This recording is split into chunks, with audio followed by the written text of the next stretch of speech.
Sa patuloy na pagtaas ng konsumo ng kuryente sa Visayas, pinaigting ngayon ng National Grid Corporation of the Philippines o NGCP ang pag-upgrade ng transmission grid sa Cebu upang maiwasan ang posibleng overload sa sistema.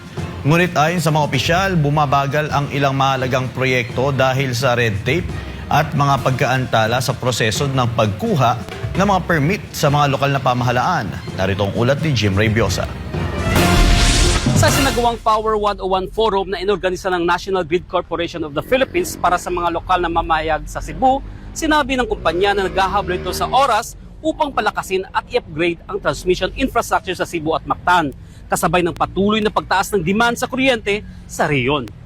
Ayon kay NGCP Regional Transmission Planning Manager, Engineer Michael Bailoses, malapit nang maabot ang limitasyon ng kasalukuyang transmission system. Kaya tumataas ang panganib ng overload kung maantala ang mga nakaplanong upgrade. So we are doing this because the increase in the consumption of electricity in Davao and Mactan, Metro Cebu is increasing and magkukos siya na mag-overload yung aming mga existing transmission line, yung mga 138 kV lines from Cebu to Mandaue and yung underground cable namin from Mandaue to Lapu-Lapu.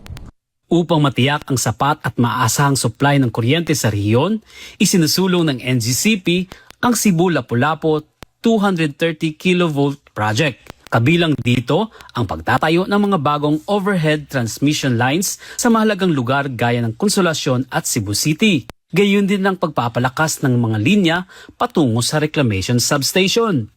Bahagi rin ng proyekto ang paglalatag ng dalawang bagong 230 kV submarine cables at pagtatayo ng mga bagong substation upang madagdagan ang kapasidad ng paghahatid ng kuryente sa pagitan ng Cebu at Mactan.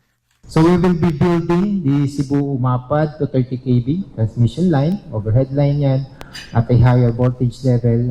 Ang existing po kasi at 138 kV, 138,000 voltage lamang, and we will be building higher voltage level, higher capacity, 230,000 voltage level, and meron ding submarine cables na same 230 kV with higher capacity and voltage. And we will build a new drawdown substation in Umapad and Pusok. Sa kasalukuyan, umaabot lamang sa 250 megawatts ang kapasidad ng kasalukuyang linya sa lugar.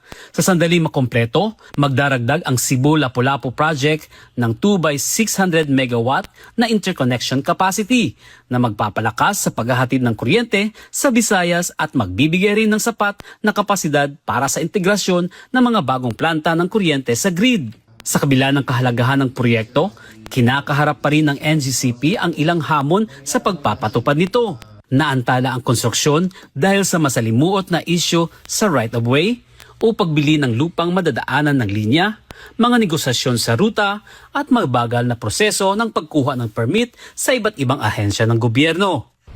Dahil dito nananawagan ang NGCP sa mga local government units o LGUs na pabilisin ang pagproseso ng mga kinakailangang permit, sangguniang pangusod resolutions at certificate of no objections upang hindi maantala ang mahalagang transmission projects. Ayon sa kumpanya, mahalaga ang maagap na koordinasyon upang matiyak ang maasahang supply ng kuryente para sa mga residente, negosyo at industriya sa Cebu. Mula dito sa Cebu, para sa Diyos at sa Pilipinas nating mahal, Jim Raybiosa, SMNI News.